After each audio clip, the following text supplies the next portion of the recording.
Hello, bienvenue dans ma citadelle, je suis ravie de vous retrouver aujourd'hui pour une nouvelle vidéo et je vous retrouve déjà avec une joie incommensurable. La semaine a super bien commencé pour moi, ça faisait longtemps que les événements ne m'avaient pas autant enjaillé, donc c'est avec beaucoup d'entrain que je vous tourne cette petite vidéo qui va parler de 8 livres qui à mes yeux sont des livres à connaître, à découvrir. Ce sont des livres très différents de ce que je vous présente d'habitude, mais j'ai quand même décidé de mettre dans cette vidéo un livre, ou du moins une saga qui est très très connue, parce que je me suis dit que ce serait dommage de passer à côté, parce que si on ne connaît pas cette saga, juste de nom, je pense que cela serait bizarre. Faudrait vivre dans une grotte, enfin voilà. Donc je vais commencer tout de suite avec un livre qui a bercé mon adolescence. Il s'agit du Journal d'Adèle de Paul Dubouché. C'est publié chez Folio. Alors je sais pas si ce livre est encore édité. Je sais qu'on le trouve actuellement d'occasion. Toutefois, s'il est encore édité, de toute manière, je vous mettrai le lien dans la barre de description. Donc n'hésitez pas à aller checker. Pourquoi ce livre est absolument à découvrir à mes yeux? Eh ben parce que c'est un livre qui parle de notre histoire. On est en plein dans la Seconde Guerre mondiale, les cloches viennent de sonner et d'annoncer la guerre, et là, Adèle va voir partir ses frères et son père sur le front. Pour elle, c'est très difficile, on va la suivre dans son quotidien avec sa mère et d'autres femmes du village, en train de prendre les choses en main, de s'occuper des champs et tout ça, et elle va avoir une correspondance avec un soldat qui vient du front. C'est une façon de encourager et amener un peu de lumière dans la vie de ces hommes qui vivent des choses atroces, et en même temps c'est aussi un moyen de garder un lien avec les êtres qui sont partis à la guerre. Donc moi, c'est un roman qui est très court, qui se lit très très vite et qui est présenté sous forme de journal intime. Vous avez 11 février, 12 février, vous avez plein de pages comme ça, et il m'avait énormément émue et je m'en souviens encore aujourd'hui comme si c'était hier. C'est un livre qui est très accessible puisque du coup c'est à partir de 9 ans. Donc je pense que c'est le genre d'histoire qu'il faudrait mettre entre toutes les mains parce qu'il y a le petit côté historique et puis il y a également beaucoup d'émotionnel, et je sais que moi, il m'a énormément marqué à tel point qu'aujourd'hui, me séparer de ce livre, ce serait genre impossible. Cette fois-ci, on part dans un univers beaucoup plus connu qui a été adapté en série télévisée et qui est en pleine réédition. Je crois qu'il y a d'autres tomes à venir chez Monsieur Toussaint de l'Ouverture. Il s'agit de Anne de Green Gables de Lucie Maud Montgomery. Alors personnellement, moi je ne l'ai eu que jusque le tome 2, mais c'est simplement parce que j'ai pas encore eu le loisir de m'acheter la suite. Mais j'ai adoré ces 2 premiers tomes. On est dans un classique, mais un classique hyper accessible à un public, je dirais, adolescent. On va suivre Anne, qui est une jeune orpheline et qui va arriver à Avonlea, et là-bas en fait elle va être très très contente de découvrir la famille Cuthbert qui est là pour l'adopter. Eux vont être un peu surpris parce qu'ils se pensaient adopter un garçon pour les aider à la ferme, sauf que Anne est une fille, donc ça pose problème, et ils espèrent pouvoir agir sur ce quiproquo, renvoyer Anne à l'orphelinat et avoir un garçon. Sauf que Anne va agir comme un remède miracle sur eux, va leur apporter une touche de joie, de bonheur. Et ils se sont tellement attachés à cette jeune fille que finalement, compte, ils vont la garder, ils vont s'occuper d'elle. Et on va suivre un petit peu les déboires de Anne à Avonlea, mais aussi tout le positif qu'elle va apporter à ce village, et on va voir sa façon de voir la vie, qui est enchanteresse, qui est belle, mais qui est aussi très dramaturge, puisque Anne, soit elle voit tout beau, soit elle voit tout noir, et elle a tendance à appeler les affres du désespoir, comme elle dit si bien. Et c'est vraiment un classique qui est enchanteur, qui apporte du baume au cœur, et qui aujourd'hui apporte encore de très très belles valeurs, parce que on va parler de sujets assez forts qui touchent à l'acceptation, à la différence, au harcèlement scolaire notamment, et on va voir une femme très très indépendante et très féministe, surtout au vu de l'époque où l'histoire se déroule. Donc franchement, C'est vraiment pour moi des livres à mettre entre toutes les mains. Je vais rester dans les classiques. Cette fois-ci, je dirais pas que c'est accessible à tous, mais à partir d'un niveau collège quand même, ça l'est. Et pour moi, c'est genre mon classique favori. Mais ce n'est pas un roman parce qu'il s'agit d'une pièce de théâtre. Il s'agit du jeu de l'amour et du hasard de Marivaux. Oui, vous ne rêvez pas, nous avons une édition très ancienne. Il s'agit des livres que j'ai hérités de mon grand-père. Ils sont dans une autre pièce. Je les tiens à un endroit où ils sont assez protégés parce que j'y tiens vraiment comme la prunelle de mes yeux. Ce sont des classiques, j'en ai vraiment... Je dois bien en avoir une cinquantaine, soixantaine d'une édition un petit peu comme ça, très fluide. J'en ai d'autres en plus cartonné, mais ils sont tellement vieux que les pages sont très jaunies et elles sont très fragiles. Donc c'est vrai que j'évite de les ouvrir. Et au jour d'aujourd'hui, si je veux relire ces classiques, je pense que je les rachèterai dans des éditions plus modernes parce que je ne veux absolument pas abîmer plus qu'elles ne le sont ces vieilles éditions. Et d'ailleurs, j'aimerais bien connaître une adresse pour pouvoir remettre certaines en état parce que les pages, comme je vous ai dit, elles partent en lambeaux et elles sont très chères à mon cœur parce qu'elles ont une valeur sentimentale. Donc dans les jeux de l'amour et du hasard, on est dans une pièce de théâtre, je me souviens plus du nom des personnages mais je sais que j'avais adoré. Donc on a Lisette, Sylvia, Arlequin et je vais trouver Dorante. Donc, nous avons deux personnes de très bonne famille et leurs serviteurs qui vont tous deux échanger leur place parce que on est sous une forme de mariage arrangé, mais ils veulent d'abord tester l'autre, voir si ça va passer. Et tous deux vont avoir l'idée d'intervertir leur rôle. Et donc, tous deux vont tomber amoureux du serviteur ou du maître ou de la maîtresse de maison si vous voulez, mais en fait ils ignorent réellement l'identité de l'autre et nous en fait on sait tout et on les suit un petit peu dans toutes ces pérégrinations. C'est vraiment très drôle. Je me souviens que je devais être au collège et quand j'ai lu ça, c'était vraiment pas du tout pour l'école. C'était un jour, j'arrivais pas à dormir, j'avais une grosse insomnie, je vais dire allez je vais taper dans les classiques, ça va m'ennuyer à mourir, je vais pouvoir m'endormir. Et en fait j'ai tellement rigolé que j'ai pas pu dormir. J'ai dévoré les classiques et enfin celui-ci est vraiment mon préféré. C'est vraiment une pièce de théâtre qui pour moi est accessible et qui est très drôle et voilà, je peux que vous la recommander. On passe à quelque chose d'un peu plus déprimant qui n'a rien à voir avec les classiques. Lui, je l'ai pas en format papier, je l'ai en format audio parce que je l'avais pris avec un crédit audio sur Audible. Il s'agit de Nos âmes tourmentées de Morgane Moncomble. Alors là, je ne mettrai pas ce livre entre toutes les mains parce qu'on a des trigger warnings qui sont assez importants.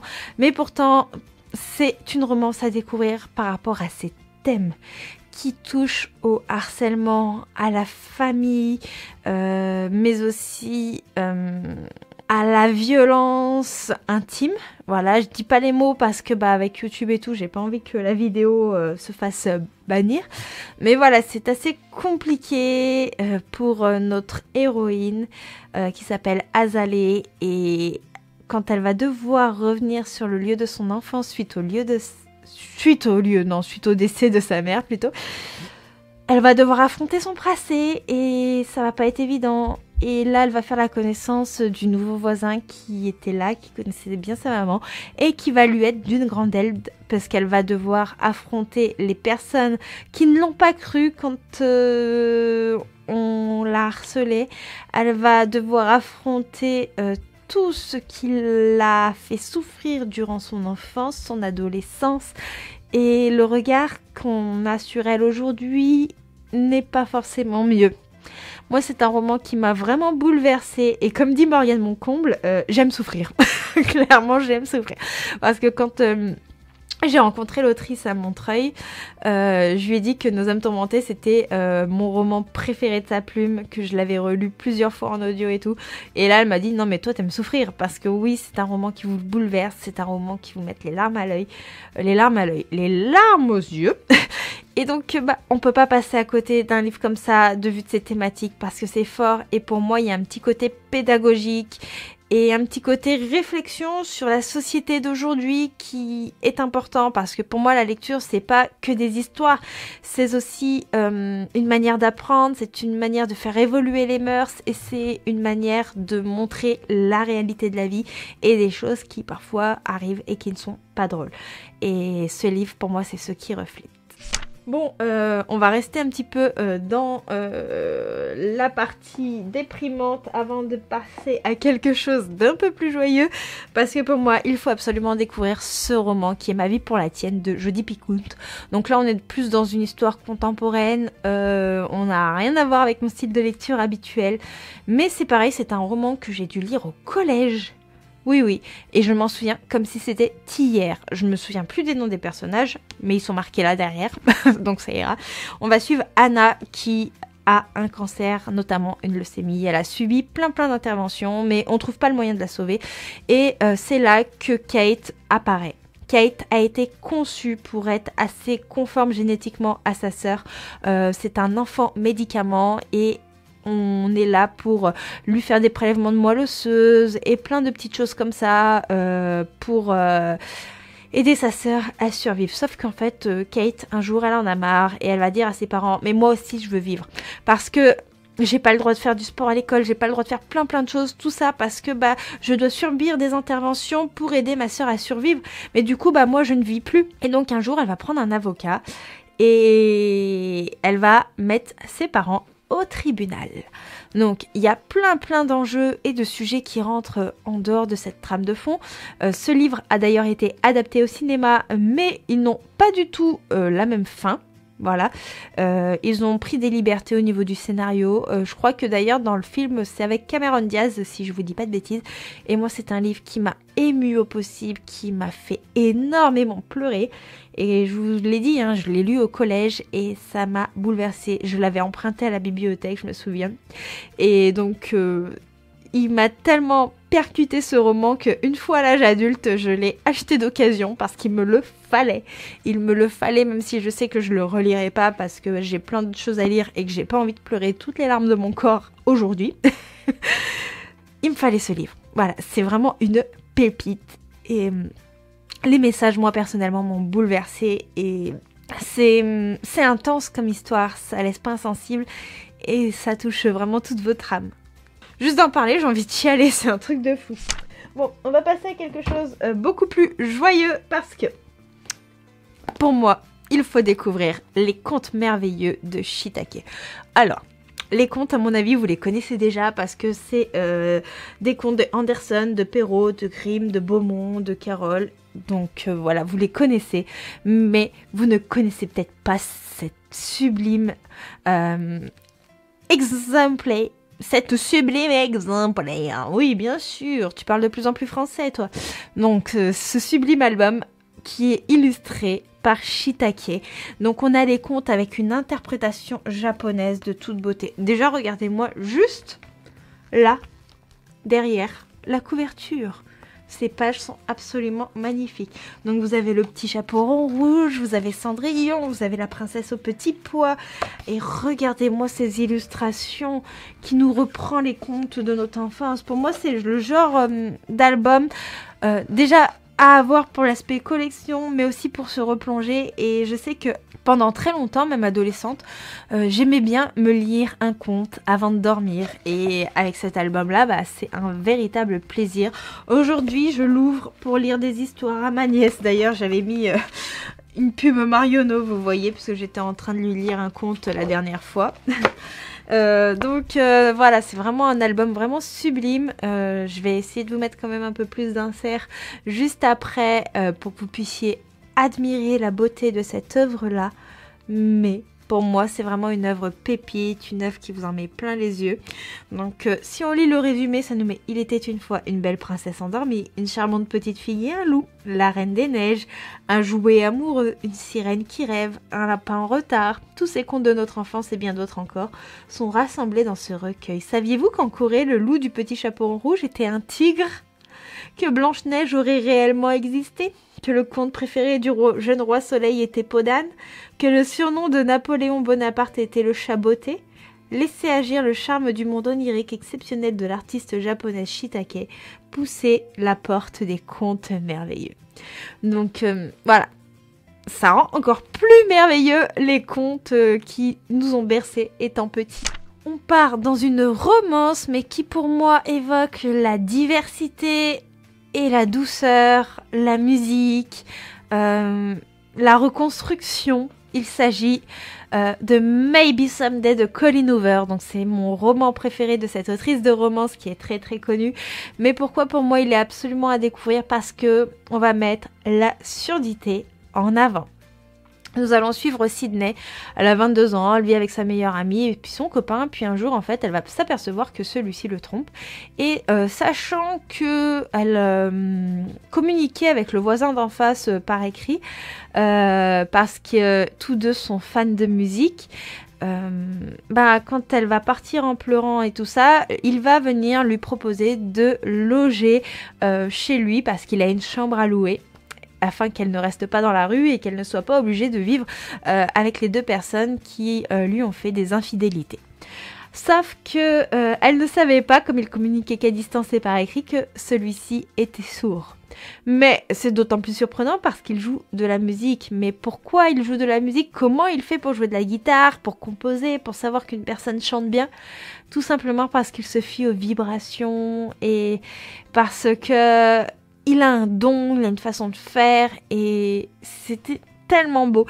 Et donc on va les suivre dans cette colocation en train de faire des compositions pour le groupe du frère de notre héros. Je perds mes mots. Et c'était vraiment très très chouette. Et bien entendu, on a une romance qui se met en trame de fond. Mais en dehors de ça, on a, à part la surdité, la musique, on a aussi la maladie, on a l'entraide, on a de très très belles valeurs dans ce roman. Et du coup, je peux que vous le conseiller parce que pour moi, c'est vraiment, si vous n'avez pas lu du Colleen Hoover, le roman de l'autrice à découvrir. Bon, je ne vais pas faire quoi que ce soit d'original. Je ne vais pas mettre ma saga dont je ne prononcerai pas le nom dans cette vidéo parce que pour moi vous savez qu'elle est à découvrir, mais c'est aussi une saga que je ne peux pas mettre dans les mains de tout le monde, donc je ne me vois pas la conseiller. Par contre, il y a une saga qui pour moi est incontournable et donc celle-ci je ne pouvais pas ne pas la mettre dans cette vidéo malgré sa renommée. Il s'agit de Harry Potter. Donc là je vous montre l'édition de Mina Lima qui est absolument sublime, mais pour moi les aventures de ce jeune sorcier sont à découvrir parce que c'est la saga qui personnellement m'a fait grandir et qui a fait grandir beaucoup de monde. Aujourd'hui encore les films sont adaptés, mais voilà, je suis une puriste là-dessus. Les livres sont beaucoup mieux que les films, donc si vous avez vu que les films, je vous invite à découvrir les écrits. Si vous voulez pas donner d'argent à J.K. Rowling, je comprends totalement, je ne suis pas là pour parler de toutes ces problématiques, mais je pense que vous pouvez les trouver d'occasion. On les trouve de partout, clairement. Vous pouvez vous procurer cette œuvre sans forcément les acheter neufs, ou tout simplement en les empruntant en bibliothèque. Et donc voilà, c'est pour moi une saga à découvrir avec de la magie, de belles valeurs d'amitié, un univers de dingue. Et là personnellement moi je replonge dedans parce que je suis en train de jouer à Hogwarts Legacy. J'ai le jeu depuis peu grâce à mon chéri qui m'a offert la PS5 et grâce à ça je peux jouer à Hogwarts.